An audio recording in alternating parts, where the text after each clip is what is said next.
आज हम बात करेंगे भारत की, जो इस वक्त चुनौतियों और महत्वाकांक्षाओं के एक अहम मोड़ पर खड़ा है। मतलब अर्थव्यवस्था से लेकर देश की अपनी नीतियों और दुनिया में बढ़ते कद तक हर तरफ कुछ बड़ा हो रहा है। तो शुरुआत करते हैं इकोनॉमी से। देखते हैं इंटरनेशनल मॉनेटरी फंड यानी आईएमएफ का क्या कहना है। आईएमएफ ने अपनी सालाना रिपोर्ट में भारत के नेशनल अकाउंट स्टेटिस्टिक्स को सी ग्रेड दिया है। इन्हीं आंकड़ों से इकोनॉमी की ग्रोथ मापी जाती है। तो आखिर ये कमजोर ग्रेड मिला क्यों? वजह एक तो बेस ईयर बहुत पुराना है और कैलकुलेशंस के तरीके भी आउटडेटेड हैं। अब इन बड़े आर्थिक आंकड़ों से जमीन पर आते हैं। श्रीनगर में लोगों की रोजी रोटी पर संकट मंडरा रहा है। वहाँ पर्यावरण की दिक्कतें और खराब इंफ्रास्ट्रक्चर लोकल इकोनॉमी, खासकर बागवानी को बुरी तरह से चौपट कर रहे हैं। नुकसान इतना बड़ा है कि सिर्फ इस साल ही फसलों को 200 करोड़ से ज्यादा का घाटा हुआ है।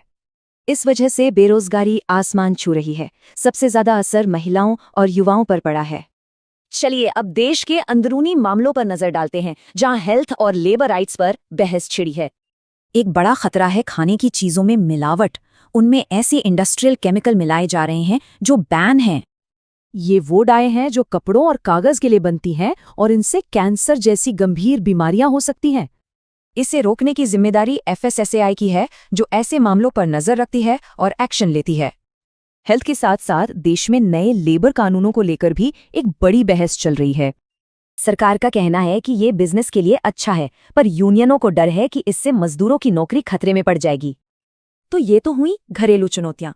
अब देखते हैं कि ग्लोबल स्टेज पर भारत क्या कर रहा है। यहाँ एक बड़ी खबर है ब्रह्मोस सुपरसोनिक क्रूज मिसाइल को लेकर, जिसकी इंडोनेशिया के साथ एक बड़ी डील होने वाली है। ये मिसाइल भारत और रूस ने मिलकर बनाई है और ये जमीन, हवा और समंदर कहीं से भी लॉन्च हो सकती है।